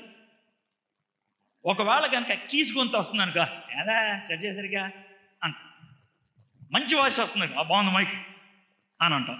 అదేవిధంగా మన మీద ఒత్తిడి పెట్టినప్పుడు, అందరి మీద ఒత్తిడి ఉంటుంది, దేవుని మీద విశ్వాసం ఉన్న వ్యక్తి మీద ఒత్తిడి పడినప్పుడు ఆయన మాట్లాడే తీరు వేరు, ఆయన నోటెమ్మటి వచ్చేటువంటి పదాలు వేరు. నాకెందుకు వచ్చింది ఈ బాధ, ఇంకెవడ దొరకలేదా, నేను ఏ తప్పు చేశాను కనుక ఇది వచ్చింది, చెయ్యి బతుకు వేస్ట్. ఇది సౌండ్ బాగలేదని అర్థం, మైక్ సెట్ చేయాలని అర్థం. ప్రభా నువ్వు ఉన్నావు నాకు తోడు, ఈ పరిస్థితులు నేను ఏ విధంగా ఎదుర్కోవాలో నాకు సహాయం చేయి. ఇది విశ్వాసి చేసే పాట. బాధపడరంట్లా, ఏడుస్తారు. ఒకవేళ నొప్పులు కూడా అని ఎవడంటే అడిపించాడు అని అర్థం. దుఃఖం ఉంటుంది, కానీ ఆ దుఃఖంలో నిరీక్షణ ఉంటుంది, ఆ దుఃఖంలో విశ్వాసం ఉంటుంది. అది పేతురు భక్తుడు చెప్తున్నాడు. బాధలు ఉన్నాయి, నాకు ఉన్నాయి బాధలు, కష్టాలు ఉన్నాయి, నాకు కూడా ఉన్నాయి కష్టాలు. కానీ ఒక్క విషయం గుర్తుపెట్టుకో, తండ్రి ఏర్పరిచాడు, కుమారుడు రక్తం కార్చాడు, పునరుద్ధానం ద్వారా శక్తినిచ్చాడు, పరిశుద్ధాత్ముడిలో ఉన్నాడు. ఇంత చేసి నీకు ఈ శోధనల ద్వారా నీ విశ్వాసాన్ని బలపరుస్తున్నాడు. కాబట్టి చావులు వస్తాయి, శ్రమలు వస్తాయి, కష్టాలు వస్తాయి, ఇబ్బందులు వస్తాయి. వాటన్నిటికి కూడా 3 మాటలు చెప్తున్నా. ఒకటి, కొంచెం కాలమే ఉంటాయి. రెండోది, ప్రస్తుతమే ఉంటాయి. మూడోది, నిన్ను శుద్ధిపరచడానికి వస్తాయి. 3 కారణాలు స్పష్టంగా చెప్పేశాడు. మళ్ళీ చదువుతాను చూడండి. ఇందువలన అందరికీ రావయ్యి, విశ్వాసులకి ఏది వస్తాయి. నీకు రావట్లేదని అంటే నువ్వు 10th క్లాస్ పాస్ అయ్యలేదని అర్థం. ఇందువలన మీరు మిక్కిలి ఆనందించున్నారు, కానీ ఆనందిస్తున్నారు. దేవుడు నన్ను ఏర్పరిచాడు, క్రీస్తు నన్ను రక్షించాడు, క్రీస్తు పునరుద్ధానపు శక్తి నాకుంది, పరిశుద్ధాత్ముడు నాకు తోడుగా ఉన్నాడు, ప్రైజ్ ది లార్డ్, ఆనందిస్తున్నారు. కానీ అవసరమును బట్టి, అది మనకు అవసరం, అది మనకు అవసరం. ఆత్మలో ఎదుగుదలకు అవసరం, పరిశుద్ధతలో ఎదుగుదలకు అవసరం. అవసరమును బట్టి నానా విధములైన శోధనల చేత ప్రస్తుతమున కొంచెము కాలం మీకు దుఃఖము కలుగుచున్నది. నశించిపోవు సువర్ణము అగ్ని పరీక్ష వలన శుద్ధిపరచబడుచున్నది కదా, దానికంటే అమూల్యమైన మీ విశ్వాసం ఈ శోధనల చేత పరీక్షకు నిలిచినదే. పరీక్షకు 2 రకాలు ఉంటాయి. పరీక్షలో పడిపోయే వాళ్ళు ఉంటారు, పరీక్షలో నిలబడే వాళ్ళు ఉంటారు. పరీక్షలో పడిపోయేవాళ్ళు పరీక్ష తీసేయి అని అంటే కనుక నువ్వు పడిపోయేవాడో నిలబడేవాడో నాకు తెలియదు. పరీక్ష ఉంటేనే నువ్వు నిలబడేవాడో పడిపోయేవాడో అర్థమవుతుంది. దేవుడు పరీక్ష పెడతాడు, నిలబడేవాడిగా నువ్వు ఉండాలని ఆశిస్తాడు. పరీక్షలో నిలబడిన దానికంటే అమూల్యమైన నీ విశ్వాసం ఆ శోధన చేత పరీక్షకు నిలిచింది. యేసుక్రీస్తు ప్రత్యక్షమైనప్పుడు మీకు మెప్పును మహిమయు ఘనతయు కలుగుటకు నిలబడితే, మెప్పు ఎంతసేపు ఉంటుంది? 10 నిమిషాల, ఘనత పావు గంట, మహిమ అరగంట. మెప్పు, ఘనత, మహిమ 10 నిమిషాలు శ్రమ పడితే 10 కోట్ల సంవత్సరాలు ఉంటుంది. అదేనండి, 10 నిమిషాలు శ్రమ పడితే 10 కోట్లు ఉంటుంది. మీలో చాలామంది ఆ 10 నిమిషాల శ్రమ 10 కోట్ల సంవత్సరాల ఆనందం కోసం పడిన వాళ్ళు ఉన్నారు. మీలో చాలామంది తల్లులయ్యారు. అందరూ చాలామంది తల్లులయ్యారు. తల్లులైన ప్రతి ఒక్కళ్ళు నీలోంచి నీ బిడ్డ బయటకు వస్తున్నప్పుడు భయంకరమైన శ్రమ, భయంకరమైనటువంటి యాతన, చచ్చిపోతానేమో అనే భయం, వాటి మధ్యన కూడా ఆ పురుడు పోయటానికి ఒకే ఒక కారణం, బయటికి వచ్చిన తర్వాత బిడ్డను చూస్తాం. ఆ బిడ్డ ఎదిగి నన్ను అమ్మ అని పిలిస్తే ఆనందిస్తా, పరిగెత్తుకుంటా వచ్చి నన్ను కౌగిలించుకుంటే నొప్పంతా మర్చిపోతా. చిన్న విషయం, కానీ నేను ఇచ్చేటువంటి ఈ పోలిక దీన్ని సరిపోదు. ఇది పావు గంట అరగంట శ్రమ, దానికి పరుదులు లేనంత కాలం ఘనత, మెప్పు, మహిమ. సబాష్! మెప్పు, ఘనత, నెత్తి మీద కిరీటం, మహిమ నీ ముఖ కవళికలు మారిపోతాయి. సో పౌలు భక్తుడు ఏమంటాడు తెలుసా? ఆ మహిమను చేరుకోవాలని, ఆ ఘనతను పొందాలని, నా గురువు గారి చేత మెప్పు పొందాలని సమస్తాన్ని పెంటగా ఎంచుకుంటున్నాను. సమస్తాన్ని. ఎంత స్పష్టంగా ఈ మాట చెప్తున్నాడు చూడండి. ఇప్పటికి మీకు 5 పాఠాలు చెప్పాను. తండ్రి ఏర్పరిచాడు, కుమారుడు మన కోసం రక్తం కార్చాడు, పునరుద్ధానం మనకి శక్తినిచ్చింది, పరిశుద్ధాత్ముడు మనల్ని నడిపిస్తున్నాడు, పుటమిలో వేసిన బంగారం కంటే శ్రేష్టమైంది మన యొక్క విశ్వాసం. ఇక నెక్స్ట్ ఏం చూద్దాం. 8-9 వచనాలు. మీరు ఆయనను చూడకపోయినను ఆయనను ప్రేమించుచున్నారు, ఇప్పుడు ఆయనను కన్నులారా చూడకయే విశ్వసించుచు మీ విశ్వాసమునకు ఫలమును అనగా ఆత్మరక్షణను పొందుచు చెప్పనాశక్యమైన మహిమాయుక్తమైన సంతోషము గలవారే ఆనందించుచున్నారు. ఇది నిరీక్షణ. ఇది నిరీక్షణ. నిరీక్షణ అంటే ఏంటి తెలుసా? ఎదురుచూపు. శ్రమల మధ్యన బాధల్లో కూడా ఏం పర్వాలా, ఈ శ్రమలు కొద్దిసేపే. పురిటి నొప్పుల్లో మీకుండేటువంటి ఊహ అదే. పక్కనున్నటువంటి డాక్టర్లు కానీ నర్సులు కానీ చెప్పేది తెలుసా? ఇంకొద్దిసేపే. ఇది వాళ్ళు చెప్పేటువంటి మాటలు. ఆ కొద్దిసేపు తర్వాత నొప్పి ఉండదు, నొప్పికి ఎన్నో రెట్లు ఆనందం ఉంటుంది. సో ఇక్కడ అది ఆ నిరీక్షణ నిన్ను సంతోషపెడుతుంది. ఇప్పటికి 6 పాయింట్లు చెప్పాను. 7వది చాలా గొప్పగా ఉంటుందండి, అన్నిటికంటే చాలా గంభీరంగా ఉండేది 7వ పాయింట్. చూద్దాం. 10, 11, 12 వచనం ఇది చదివి నేను ముగిస్తాను. మీకు కలుగు ఈ కృపను గురించి, ఏది ఇప్పుడు 6 విషయాలు చెప్పామే, ఈ 6 విషయాలు దేవుని యొక్క కృప. మీకు కలిగిన ఈ కృపను గూర్చి ప్రవచించిన ప్రవక్తలు ఆ రక్షణను గూర్చి పరిశీలించుచు తమ యందున్న క్రీస్తు విషయమైన శ్రమలను గూర్చి వాటి తర్వాత కలగబోవు మహిమలను గూర్చి ముందుగా సాక్ష్యం ఇచ్చినప్పుడు ఆ ఆత్మ ఏ కాలమును ఎట్టి కాలమును సూచించుచు వచ్చినో దానిని విచారించి పరిశోధించిరి.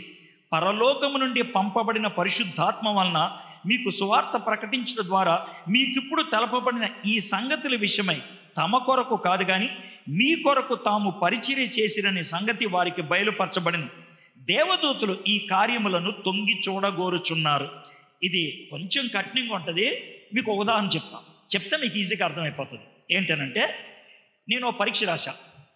పరీక్ష ఏంటనంటే కలెక్టర్ పోస్ట్ కోసం పరీక్ష రాశా అనుకోండి, ఉన్నే అర్థం కోసం రాసి మర్చిపోయాను. 2-3 నెలలు అయిపోయింది, మర్చిపోయాను. ఆ పరీక్ష రిజల్ట్ వచ్చిందేమోలే, మనం రాలేదేమో అనుకున్నాను. ఒక 3 నెలల తర్వాత పోస్ట్ మ్యాన్ వచ్చాడు మా ఇంటికి. పోస్ట్ అని అన్నాడు. ఈ మధ్యకాలంలో పోస్ట్ అసలు ఏమి రాదు కదా మనకి.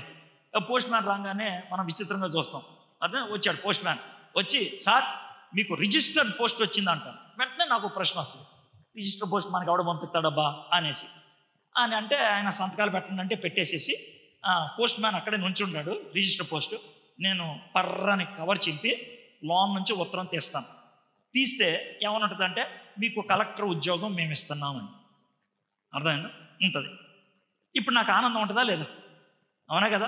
వెంటనే పోస్ట్ మ్యాన్కి షేక్ హ్యాండ్ ఇచ్చి, చాలా థ్యాంక్స్ అండి ఉత్తరం పట్టుకొచ్చాను అంటాడు. ఆయన ఏమంటాడంటే, సార్ మనకి ఏమన్నా మాకు తిప్పిస్తారా అని అడుగుతాడు. శుభవార్త వచ్చినా ఒక 10 రూపాయలు ఇచ్చి పంపించేస్తాను. అయితే ఇప్పుడు నా ప్రశ్న జాతం, ఉత్తరంలో ఏముందో పోస్ట్ మ్యాన్కి తెలుసా? తెలీదు. పోస్ట్ మ్యాన్కి తెలియదు ఉత్తరంలో ఏముందో. కానీ ఆ ఉత్తరాన్ని తీసుకొచ్చి ఇచ్చింది ఎవరు? Post man. తెలియకపోయినా నమ్మకంగా ఇచ్చింది ఎవరు? Post man. ఆ ఉత్తరం ఎవరికి రాశారు? నాకు. కాబట్టి ఆ ఉత్తరం ఎవరికి చేరాలి? నాకు. జాతవని, యేసుక్రీస్తు మీకు రక్షకుడు, పరిశుద్ధాత్ముడు మీతో ఉంటాడు, జగత్పునాది వేయ ముందే తండ్రి మిమ్మల్ని ఏర్పరిచాడు అన్న విషయం ఒక ఉత్తరం.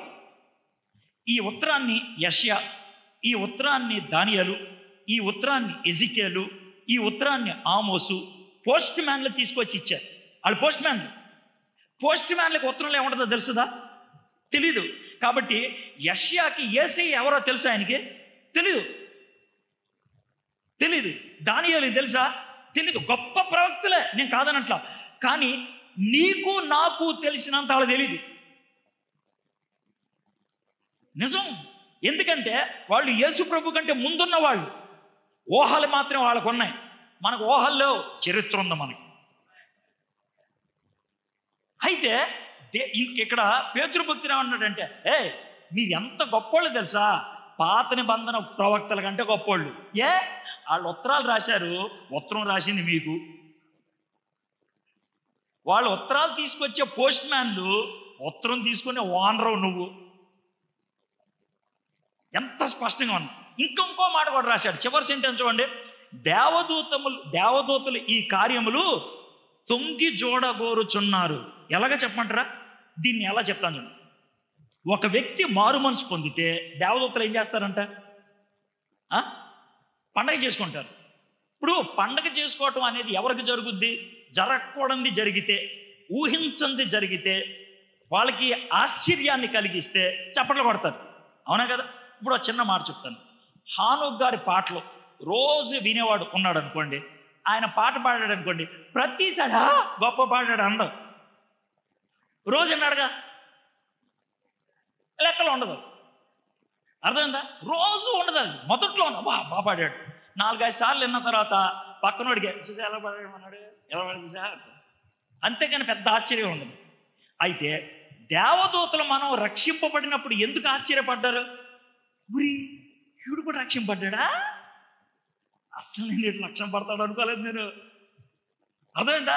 వీడు పచ్చి తాగుపోతూ సూపరు అంటే దేవదూతలకు కూడా తెలీదు ఎవరు రక్షింపబడతారో ఎవరు రక్షింపబడరు. దేవదూతలకు కూడా తెలీదు ఎలా రక్షింపబడతారో. కాబట్టి దేవదూతలు ఈ కార్యములు తొంగి చూడగోరుచున్నారు. ఒక్కొక్క వ్యక్తి రక్షింపబడినప్పుడు పండగ, రక్షింపబడ్డాడు. కాబట్టి నువ్వు రక్షింపబడినప్పుడు మీ ఇంట్లో వాళ్ళకి తెలియదేమో, మీరు రక్షింపబడినట్లు సంతోషంగా ఎవరితో చెప్పుకోలేదేమో వేరు కారణాలతో.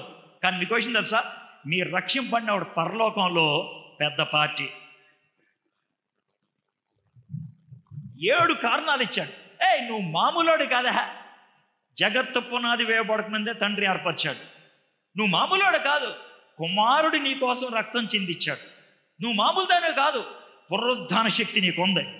నువ్వు మామూలోడు కాదు, నీలో పరిశుద్ధాత్ముడిని నడిపిస్తున్నాడు.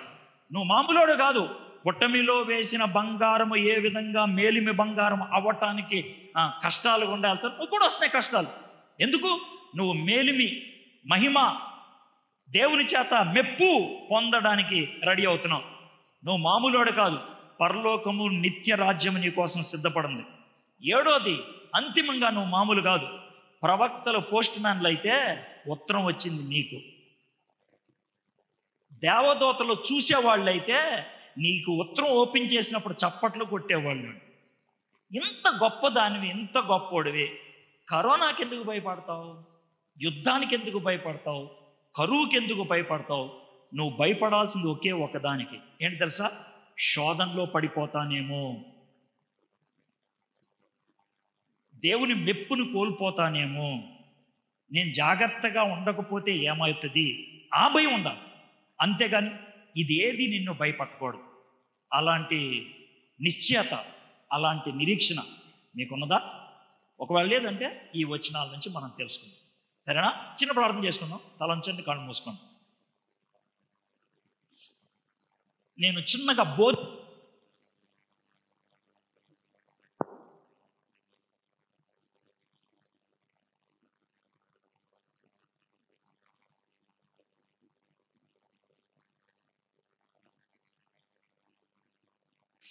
కానీ కాదు, పగల కదా బోధించాను, పాఠంలాగా చెప్పాను. ఈ పాఠాన్ని మీ జీవితంలో ఒకసారి ఆలోచించాను. జగత్తు పునాది వేయబడకముందే తండ్రి ఏర్పరిచాడు. 2000 సంవత్సరాల క్రితం యేసయ్య నా కోసం రక్తాన్ని ప్రోక్షించాడు. ఆయన పునరుద్ధానం ద్వారా నాకు శక్తినిచ్చాడు. పరిశుద్ధాత్ముడు నాలో ఉండి అనుదినము అనుక్షణము ఆయన వాక్యం ద్వారా నన్ను నడిపిస్తున్నాడు. అవును, నాకు శ్రమలు ఉన్నాయి, నాకు కష్టాలు ఉన్నాయి, నాకు ఇబ్బందులు ఉన్నాయి. పర్లేదు, నశించిపోవు బంగారం కంటే నా విశ్వాసం గొప్పది కదా. శుద్ధి చేయటానికి అది జరుగుతుంది. నేను ప్రవక్తల కంటే గొప్పవాడిని, దేవదూతల కంటే గొప్పదాన్ని. నా జీవితంలో వచ్చిన మార్పు, నాకు అందిన సువార్త వాళ్ళు కూడా చూడాలని ఇష్టపడుతున్నారు. మా దేవా, మా ప్రభువా, 7 విషయాలు మీరు మాకు నేర్పించారు. దాంతో మాకు నిరీక్షణ కలగాలని, ధైర్యం కలగాలని ఈ మాటలను బట్టి ప్రభువా, ఈరోజు ఎంతమంది విన్నారో వారందరిలో ఆ ధైర్యం, ఆ నిరీక్షణ కలిగి ఉండటానికి కృప చూపించండి. ఈ వాక్యాన్ని మా అందరికీ ఆశీర్వాదకరంగా చేయమని యేసు నామములో ప్రార్థన చేయుచున్నాం తండ్రి. ఆమేన్.